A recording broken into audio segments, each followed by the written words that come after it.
Bonsoir à toutes et à tous. Est-ce que vous m'entendez bien? Est-ce que j'ai besoin de prendre le micro? Ou même dans le fond, vous m'entendez parfaitement bien? C'est bon, je préfère ne pas prendre le micro. Je vais essayer de parler distinctement avec la même tonalité. Alors, comme le dit très justement Nicolas, oui, mon métier, c'est de faire de l'enseignement et de la recherche.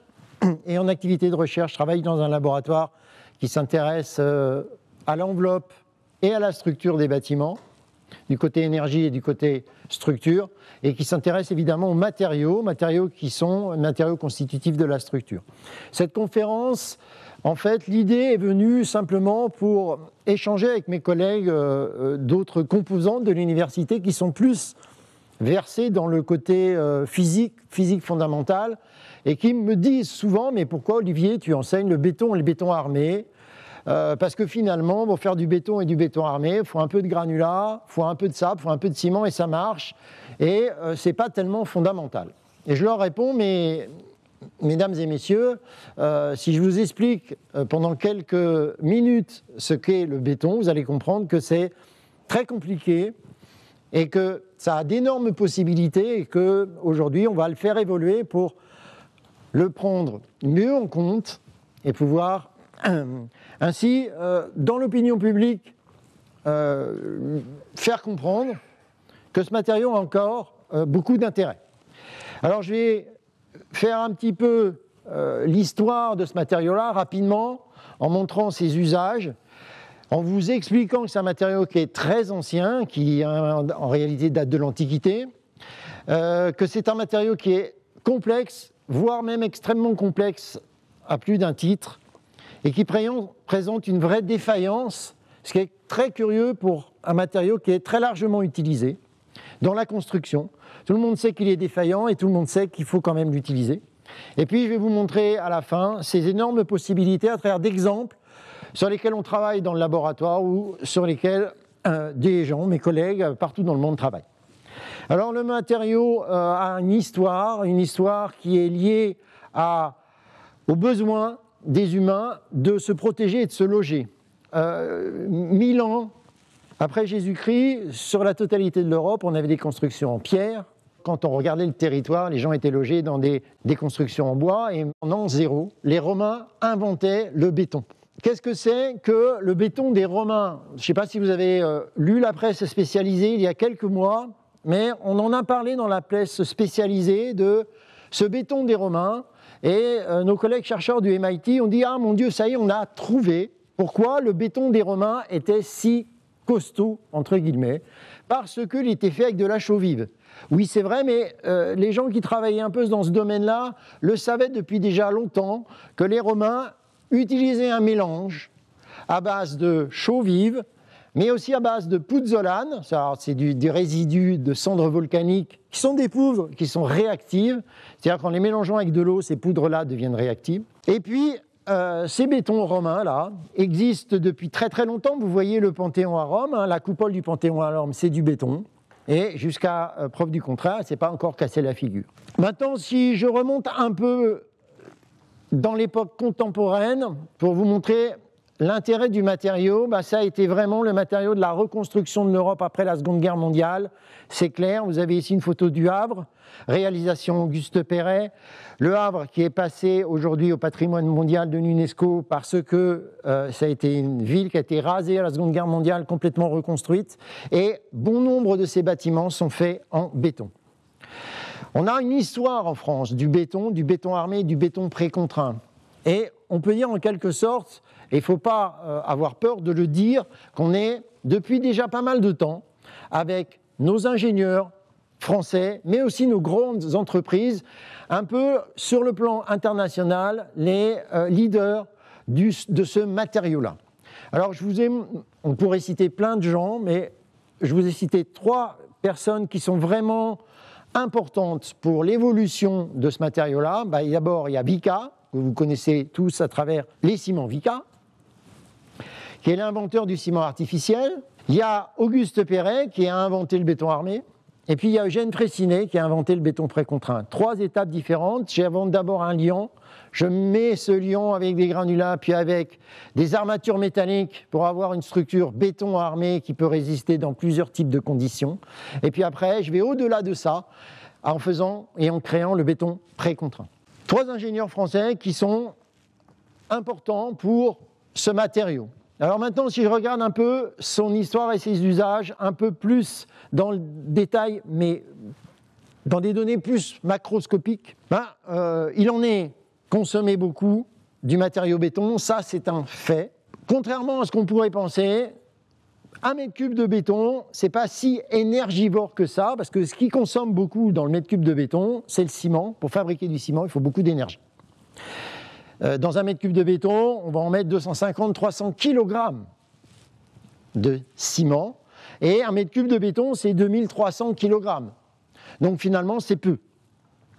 Le reste, c'est des granulats qu'il faut extraire, d'accord, ça consomme de l'énergie au niveau de l'extraction, mais on sait, on peut aujourd'hui mettre du granulat recyclé qui a déjà consommé une partie du CO2 et c'est toujours très intéressant. Ce qu'il faut savoir, c'est que ce matériau est lié à une activité. Ce matériau est lié à une activité bâtiment et travaux publics et vous voyez les chiffres qui sont derrière moi et devant vous. L'activité BTP en France, c'est 11% du produit intérieur brut. C'est une très très grosse activité.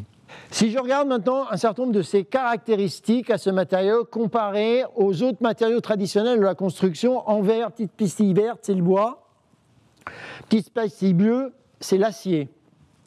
Si je regarde ses capacités mécaniques au regard de sa masse volumique, je me rends compte que le béton présente une masse volumique qui n'est pas celle du bois, forcément, mais qui n'est pas non plus celle de l'acier, puisque l'acier a une beaucoup plus grande masse volumique. Ses capacités mécaniques sont comparables, dans une certaine mesure, et pas dans toutes les directions, mais pour le bois en tout cas, sont comparables à certaines capacités mécaniques du bois, mais par contre sont bien en deçà des capacités mécaniques de l'acier. Maintenant, si je regarde ce matériau dans son environnement, je me rends compte que c'est un matériau dans son environnement qui n'est pas forcément très exceptionnel. En tout cas, il est sensible à beaucoup d'environnements. Et il n'y a finalement que les ultraviolets qui ne l'attaquent pas. Parce que tout ce qui est acide, ça l'embête, le béton. Tout ce qui est base, ça l'embête. Tout ce qui est produits chimiques, solvants, ça l'embête aussi. Et ce qui l'embête le plus, finalement, c'est l'eau qui est capable de transporter tous ces produits-là. Contrairement à ce qu'on pourrait penser, parce que j'entends beaucoup, et de la part de mes étudiants aussi très souvent, en disant « Ah monsieur, il a séché le béton ». Alors attention, le béton qui sèche, c'est peut-être pas le bon terme. Le béton, c'est une association, donc c'est un matériau composite qui est composé de plusieurs éléments, du sable, des granulats, un liant, le ciment, et de l'eau. Et en faisant ça, on active une réaction chimique qui s'appelle la réaction chimique d'hydratation. Et en réalité, le béton ne sèche pas, il durcit, c'est-à-dire il fait prise, il fait une réaction chimique. La conséquence, c'est que cette réaction chimique va fabriquer un matériau qui va durcir au fur et à mesure du temps et qui va avoir sa pleine capacité de résistance approximativement aux alentours d'une trentaine de jours après sa fabrication. Donc il va monter progressivement en résistance. Ce matériau-là, on l'associe avec des granulats. Pourquoi ? Si je mets une matrice de ciment avec de l'eau, j'obtiens ce que je vous montre là directement sur le petit schéma. J'ai des fissures dans tous les sens parce qu'il se produit au moment de la réaction chimique un retrait qui provoque de la fissuration. Je mets des granulats, j'évite en quelque sorte ce retrait et les granulats vont me permettre d'augmenter la rigidité du matériau. C'est un matériau complexe et défaillant. À l'état frais, j'ai une certaine composition, et puis à l'état durci, vous voyez la petite photo, je fabrique un matériau qui s'appelle un silicate aluminate de calcium hydraté, c'est-à-dire un composé qui est solide. Sa capacité va augmenter, sa résistance va augmenter au fur et à mesure que le temps va passer. Dans les 3 premiers jours, ça va aller assez vite, et puis après, tranquillement, il va atteindre 80-90% de sa résistance à long terme, ou dit à long terme, au bout de 28 jours. Je me rends compte aussi qu'il y a un facteur qui est essentiel sur la résistance de ce matériau-là, c'est la quantité de liant associée à la quantité d'eau. Et ce rapport E-eau sur ciment est essentiel pour avoir une bonne résistance du matériau béton. Si je mets trop d'eau, je dégrade la résistance. Si je ne mets pas assez d'eau, il est finalement, entre guillemets, trop sec pour pouvoir se mettre facilement dans un coffrage. L'autre énorme avantage de ce matériau-là, c'est que si on le voit sur les chantiers, vous le voyez sur les chantiers, il est fabriqué, il est arrivé en toupie, on le met dans le coffrage. Tout ça, ça se passe dans n'importe quel environnement aujourd'hui. Je peux couler ce matériau-là à froid, contrairement aux autres matériaux comme l'acier qui ne se coulent pas à froid, évidemment. C'est un matériau, je vais rentrer un peu dans le détail, poreux, multiphasique, parce qu'il y a du solide à l'intérieur, il y a encore de l'eau résiduelle, ou en tout cas une solution résiduelle interstitielle à l'intérieur, et puis il y a forcément une migration d'air entre l'intérieur et l'extérieur. C'est un matériau qui présente une certaine porosité, et ça, c'est un problème pour ce matériau-là. Si on regarde un petit peu à l'intérieur de ce matériau, quelle est l'acidité ou la basicité de la solution interstitielle, le fameux pH qu'on apprenait quand on était petit à l'école. On ne savait pas trop à quoi ça servait. Là, on sait maintenant que ça sert à quelque chose. On va mesurer le pH de la solution interstitielle. Cette solution interstitielle présente un pH de 13. C'est très élevé sur une échelle de 1 à 14. C'est une base très forte. L'environnement extérieur, il n'est pas à 13, heureusement, parce que sinon ça pique. Il est plutôt aux alentours de 6, 7. L'eau du robinet ou l'eau potable, entre 6 et 7. L'eau de pluie, plutôt 4, 5. Le pH des cheveux, à peu près le même pH que l'eau de pluie, 4, 5 ou 6. Le sel de déverglaçage, le sel que vous voyez sur les routes quand on y met, en réalité, le sel de déverglaçage a un pH de 7. Mais, vous allez me dire, qu'est-ce qui attaque sur les routes le béton si le pH est à 7 ? C'est cette différence de pH entre l'intérieur et l'extérieur. Et forcément, il y a toujours une envie d'aller vers un équilibre. Et donc, ce qui se passe à l'extérieur va vouloir rentrer sur ce qui se passe à l'intérieur et réciproquement. Donc, c'est un matériau qui va être jamais en état d'équilibre chimique. Et c'est un matériau extrêmement sensible d'un point de vue chimique. Maintenant, je vais vous montrer 2-3 petits trucs mathématiques où il y a des signes un peu bizarres dans tous les sens pour vous expliquer que quand on regarde mécaniquement comment ce matériau fonctionne, il faut essayer de ne rien oublier. Comme j'ai dit que c'était un matériau avec plusieurs phases, là-dedans il y a une phase solide, donc quelque chose qui va résister, mais il y a aussi possiblement une phase où il y a du liquide, et donc le liquide va aussi avoir des contraintes à l'intérieur du matériau. Et puis avec l'effet de la température, vous pouvez aussi engendrer un certain nombre de contraintes. C'est un matériau qui va donc être mécaniquement extrêmement sensible avec tous les couplages possibles entre la température, l'humidité, la charge mécanique et en fonction du temps, puisque on montre que le béton va évoluer en fonction du temps, en fonction de comment il est chargé. Il va plus ou moins être costaud en fonction du temps, il va être aussi plus ou moins attaqué en fonction du temps par un certain nombre de pathologies qu'on verra tout à l'heure. C'est un matériau endommageable par tous les temps. Ça aussi, il faut bien le noter. Vous le voyez sur les ponts, par exemple, quand vous traversez les ponts, à l'entrée et à la sortie du pont, vous avez des joints de dilatation qui vont permettre de libérer, sous l'effet de la chaleur ou sous l'effet du froid, la libre dilatation du tablier du pont. Si je n'ai pas de joint à l'entrée et à la sortie, le tablier du pont qui va être exposé à la chaleur, qui va vouloir se dilater, à un moment donné, il va pousser et il va y avoir des fissures un peu de partout. Pareil, en hiver, si le matériau est particulièrement sensible parce qu'il est poreux, si l'eau pénètre à l'intérieur et que le matériau gèle, l'eau va se transformer en glace. La glace occupant plus de volume, ça risque d'éclater le matériau. Et évidemment, la conséquence, elle est sévère sur le béton armé, puisque quand il éclate, il ne fait plus ou il ne sert plus ce pourquoi il a été fait. Autre problématique qui est aussi extrêmement importante et que l'on retrouve dans tous les matériaux qui sont hétérogènes, c'est un matériau hétérogène à effet d'échelle. Qu'est-ce que ça veut dire ce truc-là ? Ça veut dire que lorsque l'on va caractériser le matériau dans un ouvrage, ce qu'on fait en général, c'est qu'on fabrique le matériau en laboratoire, qu'on va le tester en laboratoire sur des petites éprouvettes. Maximum de taille d'éprouvette qu'on fait pour des tests de convenance, c'est diamètre 16, hauteur 32 cm. Et ça va devoir caractériser le matériau en place dans la structure qui peut faire 300 mètres de hauteur. D'accord ? Vous voyez le rapport ? Petit échantillon, structure qui fait 300 mètres de hauteur.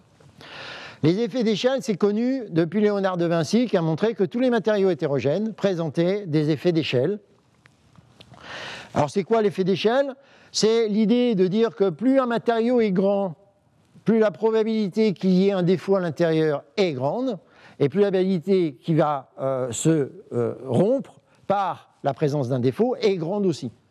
Alors évidemment, ça a une limite, parce que sur un grand ouvrage, s'il y a énormément de défauts, ça voudrait dire que ça va se casser la gueule assez rapidement. Ça, c'est pas vrai. Évidemment, ça tend vers quelque chose qui est une asymptote, comme vous voyez sur la petite courbe qui est là.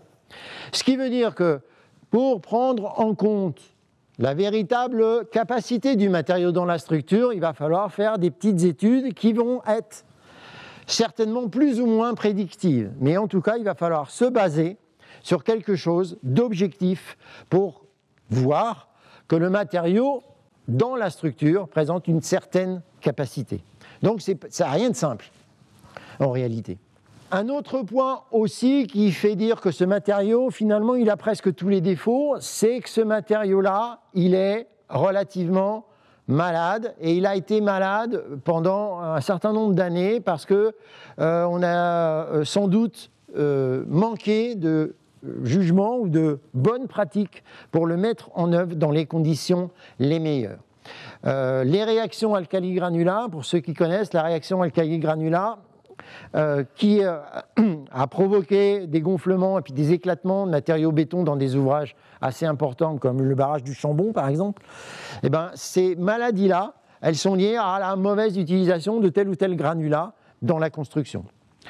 Le matériau béton armé se fait aussi attaquer par le CO2 qui commence à oxyder, qui commence par le pH différent entre l'intérieur et l'extérieur à pénétrer dans la matrice poreuse et puis commencer à oxyder les armatures. On peut citer aussi la carbonatation ou d'autres pathologies. C'est un matériau qui présente un certain nombre de maladies. Il faut tenir compte de ces maladies-là pour pouvoir l'utiliser dans les meilleures conditions possibles. Ceci dit, c'est un matériau qu'on utilise beaucoup. Il en est consommé, si je peux appeler ça une consommation, 1 mètre cube par an et par habitant à la surface de la planète, c'est-à-dire 7 milliards de mètres cubes par an, ce qui est énorme. Il en est plus consommé ou fabriqué que est consommé de l'eau potable à la surface de la planète. Donc c'est important. Ceci dit, ce matériau qui est quand même défaillant, on l'utilise, et là je vous montre 3 images qui sont, à mon avis, très représentatives de l'intérêt d'utiliser ce matériau-là, parce que je ne vois pas comment on pourrait faire autrement que de ne pas l'utiliser. Centrale nucléaire, une centrale nucléaire, si je n'utilise pas de béton, je ne sais pas si je peux en fabriquer une dans les conditions les meilleures. Un barrage hydroélectrique avec du béton, alors barrage poids avec du caillou, tout ça on peut faire, mais un barrage comme le barrage du Chambon qui retient quand même 51 millions de mètres cubes de flotte, je ne suis pas sûr qu'on puisse le faire aujourd'hui sans utiliser le béton. Le viaduc de Millau, c'est un ouvrage d'art qui est assez exceptionnel, qui utilise des bétons un peu particuliers, plutôt haute performance, mais qui a permis de réduire la distance pour aller de l'autre côté de la vallée. On est passé de 50 km à 2,5 km. Il y a quand même un intérêt sur ces ouvrages-là, d'utiliser ce matériau-là. Je ne vois pas comment aujourd'hui on pourrait faire autrement que d'utiliser ce type de matériau pour pouvoir faire ces réalisations-là. Il y en a plein d'autres. À Dubaï, vous avez des immeubles de très très grande hauteur qui reposent sur des sables qui se bougent tout le temps. On se demande comment ça tient, on se demande comment c'est fait, et pourtant ça tient et il y en a du béton.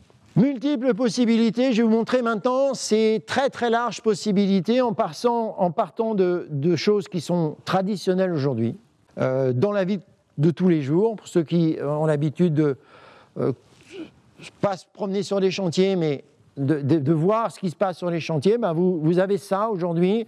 On a du béton qui est adjuvanté, c'est-à-dire dans lequel on a mis des produits qui permettent soit de retarder la prise, soit d'accélérer la prise chimique, soit de le rendre plus fluide, soit de le rendre résistant au cycle de gel et dégel. Tous ces produits-là permettent d'améliorer toutes les capacités du béton. Aujourd'hui, on peut mettre en place un bateau autoplaçant sans pour autant le vibrer. On a gagné en simplicité de mise en œuvre. Et progressivement, je vais vous montrer des choses que peut-être vous ne voyez pas dans la vie de tous les jours et qui sont encore un peu à l'état de recherche en laboratoire. Ça, par exemple, ça existe depuis un certain temps. Ce n'est pas très vieux, mais ça existe. Alors, c'est un béton auto-cicatrisant. Comment ça fonctionne ? On a piégé dans des billes d'argile des spores de champignons, ce sont des bactéries, qui au contact de l'eau produisent du carbonate de calcium. Le carbonate de calcium, c'est un solide. Ces billes d'argile sont moins résistantes que les granulats du béton, et quand le matériau béton va se fissurer, ces billes d'argile vont se fissurer. L'eau, qui a toujours une fâcheuse tendance à rentrer dans les matériaux poreux, parce qu'elle aime bien ça, va rentrer au contact de ces spores, qui vont se transformer en carbonate de calcium et ils vont boucher progressivement les fissures. Donc on dit que le béton est auto-cicatrisant, c'est qu'il se répare tout seul. En réalité, il ne se répare pas tout seul. Si je ne mets pas ça dans le béton, il ne se passe rien. Autre chose aussi, vous voyez peut-être, vous avez vu peut-être parfois, c'est le béton translucide. Est-ce que je vois à travers le béton ? Non. En fait, à l'intérieur de ce matériau-là, on a mis des fibres optiques que vous voyez en bas. Et ces fibres optiques vont permettre de faire passer de la lumière. Je vous donne un bel exemple ici, c'est la tour Mont-Blanc à Tokyo. La façade est entièrement en béton. Quand le soir arrive, elle s'éclaire de 1000 couleurs et en fait, en réalité, ce n'est pas une photo qui est collée sur la façade, c'est effectivement un film qui est passé derrière et qui s'anime comme n'importe quel film de cinéma. Quand j'éteins la lumière ou quand je vois le jour, je ne vois plus que la tour Mont-Blanc à Tokyo, qui est en fait toute une façade en béton. Autre chose intéressante, aujourd'hui on a la possibilité de pouvoir faire du béton caverneux, c'est-à-dire qu'en réalité, ce matériau-là, vous le voyez là sur les 2 exemples ou 3 exemples que je vous donne, il est tellement ouvert à la porosité que quand je verse de l'eau dessus, ça passe directement à travers. Et pourtant, il a des capacités résistantes, portantes quand même. Ce n'est pas du caoutchouc, ça reste du béton caverneux. Et il permet l'infiltration de l'eau, donc ça peut être intéressant pour un certain nombre de bassins de rétention, par exemple, si je veux faire de la récupération d'eau de pluie. Autre chose qui va rappeler quelques souvenirs à mon collègue qui est dans la salle, de multiples possibilités en partant notamment de la résistance mécanique. Aujourd'hui, on est capable de faire du béton à très haute résistance, c'est-à-dire à des résistances qui sont 2 à 3 fois celles des résistances courantes pour ce matériau-là. Vous avez ici un béton fibré à ultra haute performance. C'est un travail de recherche qu'on avait mené depuis presque 30 ans maintenant et qui nous avait conduit à fabriquer un matériau fibré à ultra haute performance qui a des capacités en traction bien supérieures à un béton traditionnel. Ces études-là ont conduit aujourd'hui, dans le milieu industriel, à voir le développement de bétons spéciaux industriels, de ductales, enfin en tout cas des bétons qui ont des performances mécaniques qui ne sont pas loin de l'acier en réalité. Donc pas pour le même coût, donc peut-être très intéressant. Le béton, c'est aussi un piège à CO2 et ça, le grand public ne le sait pas forcément. Pourquoi c'est un piège à CO2 ? Dans le cadre de la récupération, surtout du CO2 des usines de production de ciment, qui produisent beaucoup de CO2, parce que ça chauffe pour fabriquer du ciment, on a eu la bonne idée de faire passer du CO2 sur des granulats qui sont recyclés. On piège le CO2 et on recycle du granulat de béton. La conséquence de ça, c'est que le granulat de béton recyclé, qui est dans des effluves de CO2, a des capacités mécaniques plus intéressantes, il est plus dur qu'un granulat recyclé, qui lui n'est pas dans un flux de CO2. Donc c'est intéressant parce que sur des usines de fabrication de ciment, on peut imaginer avoir des éléments qui vont piéger du CO2, récupérer du CO2, les faire passer sur des granulats pour reproduire du granulat, qui a déjà consommé du CO2, pour refaire du matériau béton derrière. Donc en réalité, le béton, c'est un matériau qui se recycle et qui se recycle de plus en plus. 2 derniers transparents sont des choses que vous ne voyez pas forcément sur les choses sur lesquelles on travaille aujourd'hui, ce qui s'appelle la multifonctionnalité du béton. Le béton, c'est un matériau que l'on utilise pour ses bonnes capacités mécaniques, parce que c'est intéressant à mettre en œuvre, parce que c'est pas cher, parce qu'on en a une disponibilité abondante. Mais aujourd'hui, on cherche à valoriser le matériau dans d'autres aspects, et notamment dans les aspects énergétiques. Là, c'est un projet de nos collègues, chercheurs, ça doit être des chercheurs allemands, ça, qui ont inventé un matériau qui s'appelle discrète. En fait, ça marche comme un panneau solaire photovoltaïque. Dans le matériau béton, je mets 2 électrodes. Je mets dedans du jus de groseille, parce que le jus de groseille, quand il est soumis à des rayons du soleil, il fabrique des électrons, et entre les 2 électrodes, si j'ai un champ électronique, je peux récupérer l'électricité. Et donc, faire comme un panneau solaire photovoltaïque, en fait, c'est aussi bête que ça. Alors, ce n'est pas une centrale nucléaire, le rendement n'est pas bon, ça ne produit pas énormément d'ampérage, c'est plutôt des nanoampères ou des microampères, mais n'empêche que ça fonctionne. Nous, on travaille sur un autre procédé de fonctionnalisation du matériau béton. On met à l'intérieur, on travaille à l'échelle de la molécule ou de l'atome, et on met à l'intérieur du matériau béton des nanotubes de carbone. Ces nanotubes de carbone ont la bonne idée de pouvoir conduire les électrons qui seraient restés piégés dans le matériau béton. Et avec 2 électrodes, en chauffant le matériau béton, on va le dilater, et en le dilatant, on va produire de l'électricité. Alors on produit quelques nanoampères d'électricité. Les dernières études ont montré qu'on pouvait aller jusqu'à quelques milliampères d'électricité sur des petits cubes de 4 par 4 par 4, ce qui n'est pas si mal. On peut imaginer d'énormes possibilités de ce matériau, encore une fois, dans des endroits où on ne le trouverait pas habituellement, puisqu'on le trouve sur les chantiers, pas forcément dans les laboratoires en train de faire des piles électriques. Je vous remercie pour votre attention. Si vous avez des questions, je suis prêt à y répondre. Merci.